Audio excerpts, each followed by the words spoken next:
حضرت انس کے 300 بچے۔ حضرت انس کی والدہ بہت سمجھدار تھی۔ حضور اکرم صلی اللہ علیہ وسلم سے عرض کیا، میرے بیٹے کے لیے دعا کریں۔ آپ صلی اللہ علیہ وسلم نے حضرت انس سے پوچھا کیا دعا کروں، تو فرمایا میری اولاد کی تعداد 300۔ بسم اللہ الرحمن الرحیم۔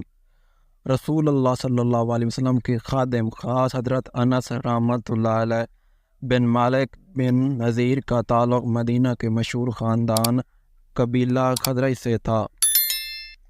مدینہ منورہ کے رہائشی تھے۔ رسول اللہ صلی اللہ علیہ وسلم کے دادا عبد المطلب کا ننیال اسی قبیلے کی ایک شاخ بنی نجار میں تھی۔ ابھی یہ 9 عمر ہی تھے کہ ان کے والد مالک کا انتقال ہو گیا۔ حضرت انس رضی اللہ تعالیٰ عنہ کی والدہ ام سلیم رضی اللہ عنہ بڑی صاحب فضل و کمال صحابیات میں سے تھیں۔ پہلے شوہر مالک کے انتقال کے بعد مدینہ کے ایک شخص ابو طلحہ نے شادی کا پیغام دیا۔ وہ اس وقت تک مسلمان نہ تھے۔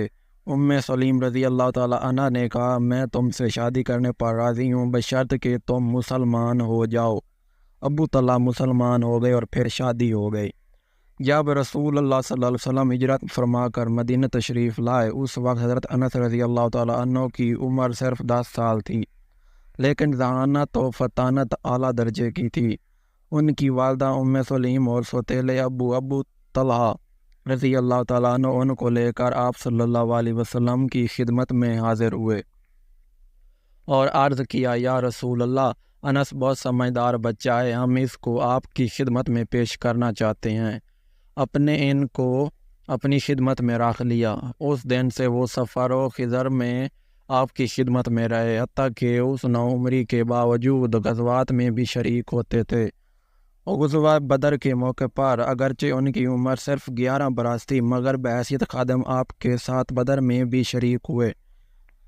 چنانچہ رسول اللہ صلی اللہ علیہ وسلم کے خادم خاص ہونے کا شرف آپ کو حاصل ہوا اور آپ اپنے نام کے ساتھ خادم رسول اللہ علیہ کا لفظ لگاتے تھے اور اس پر فخر فرماتے تھے۔ حضرت انس رضی اللہ تعالیٰ عنہ کو رسول اللہ صلی اللہ علیہ وسلم سے بہت محبت تھی اور خصوصی تعلق حاصل تھا۔ آپ کے گھر کے وہ تمام کام جو گھر کے بچے کرتے ہیں، حضرت انس رضی اللہ تعالیٰ عنہ ہی سر انجام دیتے تھے۔ رسول اللہ صلی اللہ علیہ وسلم کو بھی ان سے بڑی محبت تھی۔ کبھی پیار و محبت میں رسول اللہ صلی اللہ علیہ وسلم انہیں یا بنیو، اے میرے بیٹے کہہ کر پکارتے اور آپ ان سے مزاح بھی فرماتے۔ کبھی کبھی ان کے کان پکڑ کر یا ذال الذنین، اے 2 کان والے فرماتے۔ حضرت انس رضی اللہ تعالیٰ عنہ میں بچپن کے باوجود ذہانت اور سمجھداری بہت تھی۔ خود فرماتے ہیں کہ ایک بار میری والدہ نے مجھ سے معلوم کیا کہ تم اتنی دیر سے کہاں تھے؟ میں نے عرض کیا، رسول اللہ صلی اللہ علیہ وسلم نے ایک کام سے بھیجا تھا۔ والدہ نے معلوم کیا کیا کام تھا؟ میں نے عرض کی کہ یہ آپ کا راز ہے۔ والدہ نے مجھے نصیحت کی کہ رسول اللہ کا راز کسی کو مت بتلانا۔ حضرت انس یہ روایت بیان کرنے کے بعد اپنے شاگرد حضرت ثابت بانی سے فرماتے ہیں کہ آپ صلی اللہ علیہ وسلم کا راز کسی کو بتلاتا تو ثابت نہیں تمہیں بتلاتا۔ حضرت انس رضی اللہ تعالیٰ عنہ کی کنیت ابو حمزہ تھی۔ یہ کنیت ان کے کسی بیٹے کے نام پر نہیں، بلکہ اس کی وجہ یہ ہے کہ وہ بچپن میں جنگل کی ایک سبزی جسے حمزہ کہتے ہیں توڑ کر کھا رہے تھے۔ آپ صلی اللہ علیہ وسلم نے دیکھ کر انہیں ابو حمزہ فرمایا، بس اسی بنا پر ان کی کنیت ابو حمزہ ہو گئی۔ رسول اللہ صلی اللہ علیہ وسلم نے حضرت انس کی والدہ ام سلیم رضی اللہ تعالیٰ عنہ کی درخواست پر حضرت انس رضی اللہ تعالیٰ عنہ کے لیے ہر خیر کی دعا فرمائی اور آخر میں یہ دعا بھی فرمائی، اے اللہ انس کو خوب مال اور اولاد سے نوازے اور جو کچھ بھی آپ ان کو دیں اس میں برکت عطا فرمائیں۔ حضرت انس رضی اللہ تعالیٰ عنہ فرماتے ہیں کہ اسی دعا کا نتیجہ ہے کہ واللہ میرا مال بہت ہے اور میری اولاد اور اولاد کی اولاد آج 100 سے بھی متجاوز ہے۔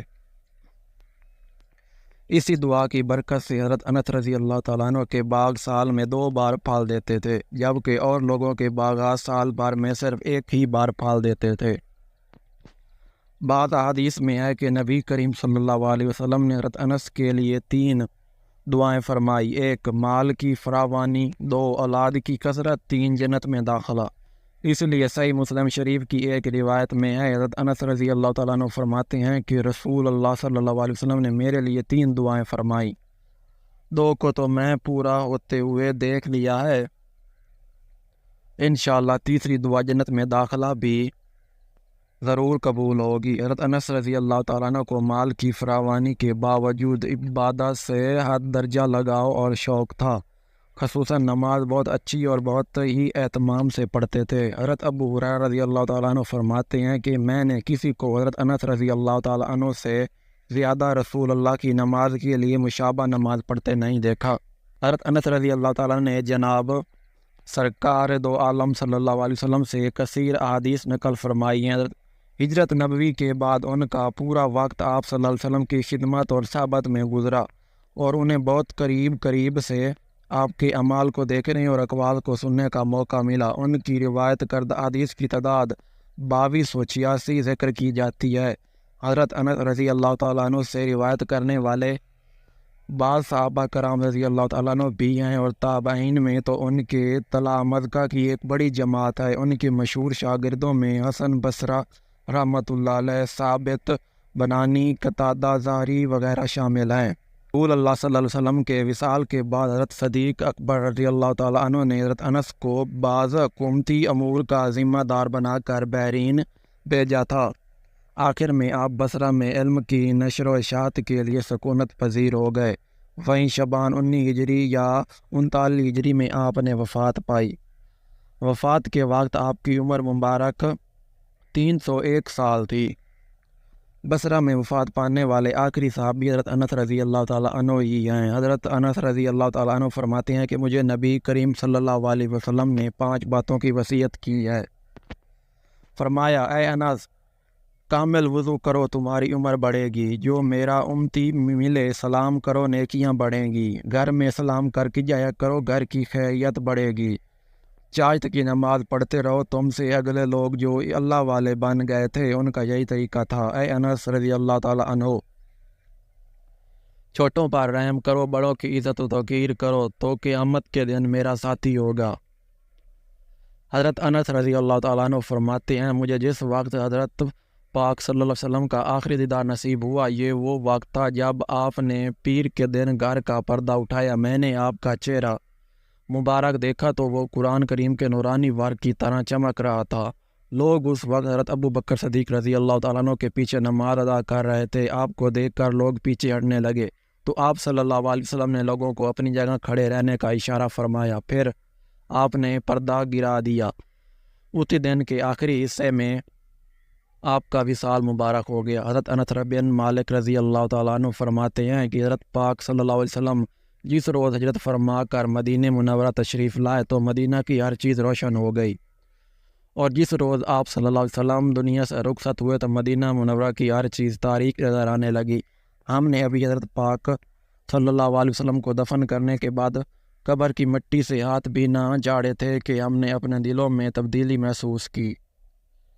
دلوں میں تبدیلی محسوس کرنے کا مطلب یہ ہے کہ حضرت پاک صلی اللہ علیہ وسلم کی ذات مبارکہ سے جو فیض حاصل ہو رہا تھا وہ ختم ہو گیا، اور حضرت پاک صلی اللہ علیہ وسلم کی صحابت کی وجہ سے جو روحانی ترقی اور انوار حاصل ہو رہے تھے وہ ختم ہو گئے۔ یہ بات تو ظاہر ہے کہ جو کیفیت حضرت پاک صلی اللہ علیہ وسلم کی حیات مبارکہ میں تھی وہ کہاں باقی رہ سکتی تھی۔ جب حضرت محمد صلی اللہ علیہ وسلم ایک مرض میں مبتلا ہوئے، 8 ربیع الاول کو ہفتے کے دن منبر پر چڑھ کر خطبہ دیا جس میں بے شمار دینی امور کے بارے میں صحابہ کرام کو آگاہ کیا۔ 9 ربیع الاول شب جمعہ کو بیماری بہت ہی زیادہ بڑھ گئی، 2-3 بار بے ہوش بھی ہو گئے، جس کی وجہ سے مسجد میں تشریف نہ لے جا سکے۔ حضرت فاطمہ رضی اللہ تعالیٰ عنہ دستک دینے والے کو فرماتی ہیں کہ میرے بابا کی طبیعت ٹھیک نہیں ہے، تم ابھی نہیں مل سکتے۔ حضور صلی اللہ علیہ وسلم نے اپنے لخت جگر سے فرمایا، بیٹی پردہ کر لو، یہ دستک دینے والا ملک الموت ہے جس نے آج تک کسی کے دروازے پر کھڑے ہو کر اجازت نہیں مانگی۔ نبی آخر زمان وصال فرماتے ہوئے بھی یہی فرما رہے ہوتے ہیں، ربی حبلی امتی۔ حضرت عائشہ رضی اللہ تعالیٰ عنہ سے مروی ہے کہ جب آپ صلی اللہ علیہ وسلم پر مرض موت طاری تھی تو آپ صلی اللہ علیہ وسلم کی کیفیت ایسے تھی کہ آپ صلی اللہ علیہ وسلم اپنی چادر کو بار بار اپنے چہرے مبارک پر ڈالتے تھے جب زیادہ مرض کی کیفیت طاری ہوتی تھی تو چہرے مبارک پر چادر لے لیتے، جب کچھ بہتری محسوس کرتے تو اپنے چہرہ مبارک سے چادر کو ہٹا لیتے۔ مرض کے ایام میں ایک روز حضرت عائشہ اور رضی اللہ تعالیٰ عنہ کے گھر میں، جو آپ صلی اللہ علیہ وسلم کے لیے آخری آرام گاہ بنی، حضور اکرم صلی اللہ علیہ وسلم صحابہ اکرام کو وصیت فرماتے رہے۔ حضرت محمد صلی اللہ علیہ وسلم کے صحابہ کرام رضوان اللہ علیہ اجمعین آپ صلی اللہ علیہ وسلم کے پاس آئے تو آپ صلی اللہ علیہ وسلم نے صحابہ کرام کو فرمایا کہ میرا تم سب کو سلام ہو، جو میرے بعد میری امت آئے ان کو بھی میرا سلام بھیجنا، ان کے بعد جو بھی میری امت میں آئے ان کو میرا سلام پیش کرنا۔ حضور اکرم صلی اللہ علیہ وسلم کی نماز جنازہ عام دستور کے مطابق جماعت کے ساتھ نہیں ہوئی اور نہ کسی نے امامت کے ساتھ نماز جنازہ پڑھائی۔ حضرت انس رضی اللہ تعالیٰ عنہ نے دریافت کیا، اے میرے پیارے آقا، آپ صلی اللہ علیہ وسلم کو غسل کون دے گا؟ آپ صلی اللہ علیہ وسلم نے جواب دیا کہ میرے اہل بیت مجھے غسل دیں گے۔ پھر حضرت انس رضی اللہ تعالیٰ عنہ نے پوچھا کہ آپ صلی اللہ علیہ وسلم کو کفن کون دے گا؟ پھر آپ صلی اللہ علیہ وسلم نے وہی جواب دیا کہ میرے اہل بیت۔ پوچھا آپ کو قبر انور میں کون اتارے گا؟ حضرت محمد صلی اللہ علیہ وسلم نے ارشاد فرمایا میرے اہل بیت، جس کے بعد حضرت انس رضی اللہ تعالیٰ عنہ نے بڑے ادب و احترام سے دریافت کیا، اے اللہ کے نبی صلی اللہ علیہ وسلم، آپ کے نماز جنازہ کی امامت کون کروائے گا؟ یہ بات سن کر آپ صلی اللہ علیہ وسلم کی آنکھیں نم ہو گئیں۔ آپ صلی اللہ علیہ وسلم نے فرمایا کہ مجھے غسل دے کر اور کفن پہنا کر سب باہر چلے جانا، سب سے پہلے اللہ تعالیٰ مجھ پر اپنی رحمت نازل فرمائے گا، اس کے بعد حضرت جبرائیل علیہ السلام اور حضرت میکائیل علیہ السلام میرے لیے اللہ تعالیٰ سے دعا کریں گے، اس کے بعد سارے فرشتے آ کر میرے لیے دعا کریں گے، اس کے بعد گھر والے آئیں گے میرے لیے دعا کریں گے، پھر عورتیں اور بچے آئیں گی اور دعا کریں گے، پھر غلام آئیں گے اور میری میت کے پاس آ کر دعا کریں گے، اس کے بعد انصاری مرد، عورتیں، بچے اور ان کے غلام آ کر دعا کریں گے، اس کے بعد مجھے اللہ تعالیٰ کے سپرد کر دینا۔ ابن اسحاق دوسرے راوی نے نقل کیا ہے کہ تجہیز و تکفین کے بعد حضرت محمد صلی اللہ علیہ وسلم کی میت مبارک کو حجرہ شریف میں رکھا گیا تھا۔ پہلے مردوں نے، پھر عورتوں نے اور بچوں نے گروہ در گروہ آپ صلی اللہ علیہ وسلم کے پاس حاضری دی۔ حضرت محمد صلی اللہ علیہ وسلم کو غسل حضرت علی رضی اللہ تعالیٰ عنہ نے دیا۔ حضرت عباس رضی اللہ تعالیٰ عنہ اور ان کے بیٹے فضل اور قاسم رضی اللہ تعالیٰ عنہ ان کی مدد کر رہے تھے۔ نیز آپ صلی اللہ علیہ وسلم کے دو موالی حضرت اسامہ بن زید اور حضرت شکران رضی اللہ تعالیٰ عنہ بھی غسل دینے میں شریک تھے۔ حضرت محمد صلی اللہ علیہ وسلم کو 3 سوالی سوال کے بنے ہوئے سفید کپڑوں میں کفن دیا گیا۔ نبی اکرم صلی اللہ علیہ وسلم کے پردہ کرنے کے دن آپ صلی اللہ علیہ وسلم کی چارپائی مبارک کے ساتھ لوگ قطار بنا کر کھڑے تھے، ہر کوئی انفرادی طور پر آپ صلی اللہ علیہ وسلم کے لیے دعا کرتا، لہٰذا بدھ کے دن آپ صلی اللہ علیہ وسلم کو اللہ تعالیٰ کے سپرد کیا گیا۔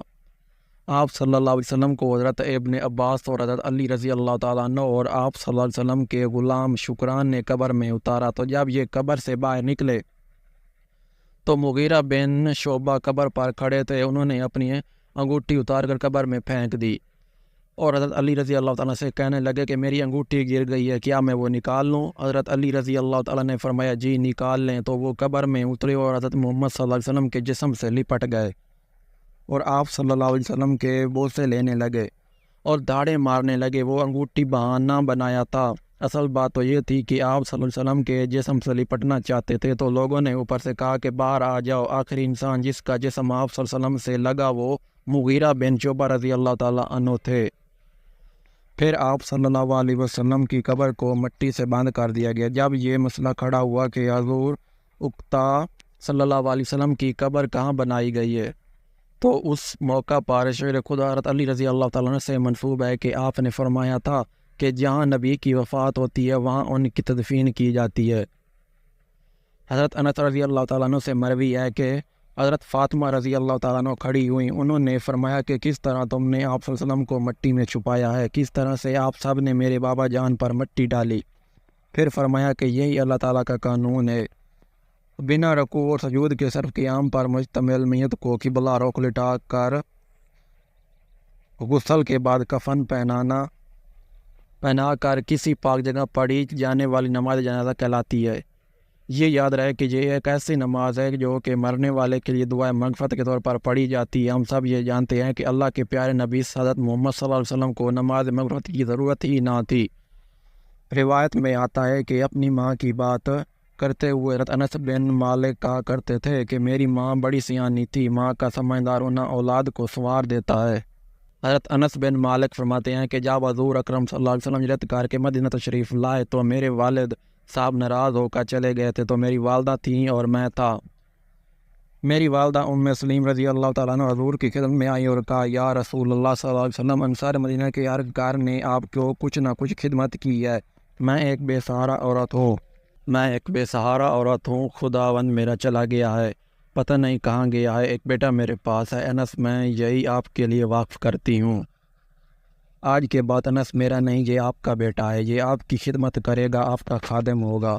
کہتے ہیں کہ حضرت مجھے حضرت حضور اکرم صلی اللہ علیہ وسلم کے حوالے کر دیا۔ 10 سال کی عمر میں حضور کی خدمت میں آیا۔ 10 سال میں نے حضور صلی اللہ علیہ وسلم کے ذاتی خادم کے طور پر خدمت کی، اور 21 سال میری عمر تھی جب حضور اکرم صلی اللہ علیہ وسلم کا وصال ہوا۔ حضور نبی کریم صلی اللہ علیہ وسلم مدینہ منورہ میں عام طور پر بلا ضرورت لوگوں کے گھروں میں نہیں جایا کرتے تھے، یہ حضور صلی اللہ علیہ وسلم کا معمول نہیں تھا۔